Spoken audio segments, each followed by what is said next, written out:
This, Michael and I guess I'm a rhino, at least according to Trump and his name-calling. Of course I have a few names for him, probably not as polite though. Before we get started though, it should be pointed out that Trump is not a Republican. Trump is an ultra-conservative whose very existence is Trump, and Trump alone. Let's take a simplified look at our current politics. We have a two-party system locked in a tug-of-war between extremes. Each side keeps attacking the other, and in response, both sides retreat further, farther left, farther right, until they're not just disagreeing anymore, they're trained to hate each other. That's not governance, that's dysfunction. So what are we left with? Two radical ends. The radical left. The extreme radical left represents a fringe segment of progressive politics that pushes for sweeping systemic change through aggressive, often uncompromising means. This group tends to reject capitalism, traditional institutions, and incremental reform, favoring revolutionary approaches to issues like race, gender, climate, and economic equality.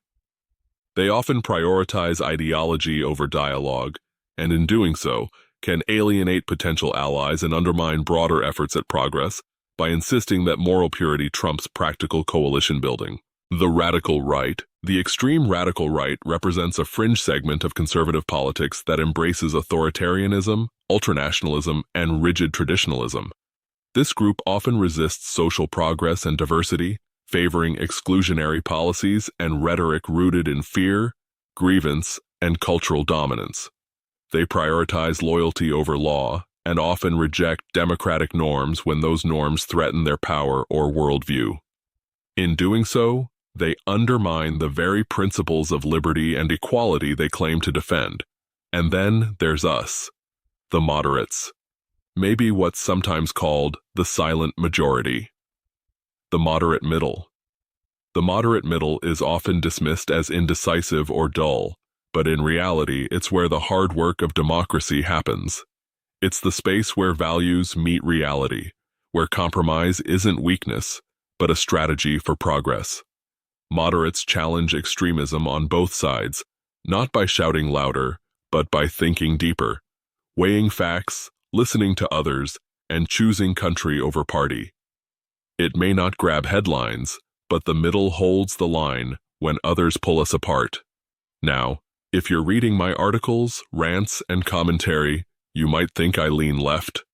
But that's only because of the current administration, a gang of political gangsters whose zealousness is causing damage that could take generations to repair. But make no mistake, if it were Marxists or Leninists destroying us, I'd be saying the exact same thing. Sometimes you have to throw the punch across the line to be heard. That doesn't mean you switched sides. It means you're paying attention. If you feel the need to belong somewhere, take a look at something like the Forward Party. They seem grounded, they seem sane. But I'm not here to recruit you. I'm here to challenge you. Be a thinker, not a follower. I've made mistakes. I've been swindled, both financially and politically. But it wasn't because I was ignorant, and that's the one thing I want for you too. Just take 1 hour a week. Do some real research, learn what's really going on, then make decisions. Do something. The silent majority, yes, majority, has to find its voice. It's no longer safe or sane to just go along with the flow. If you're still a Republican or Democrat just because that's what your family always was, that used to be me, ask yourself this: is the country we live in today the same one your father or grandfather built their values on? If not, I'm not asking you to change. I'm asking you to be sure. The only way a democracy can survive is if you pay attention and vote. Not just the presidential ballot every 4 years, but every election, city, county, state, and federal. Stop voting the party line. Vote for the candidates.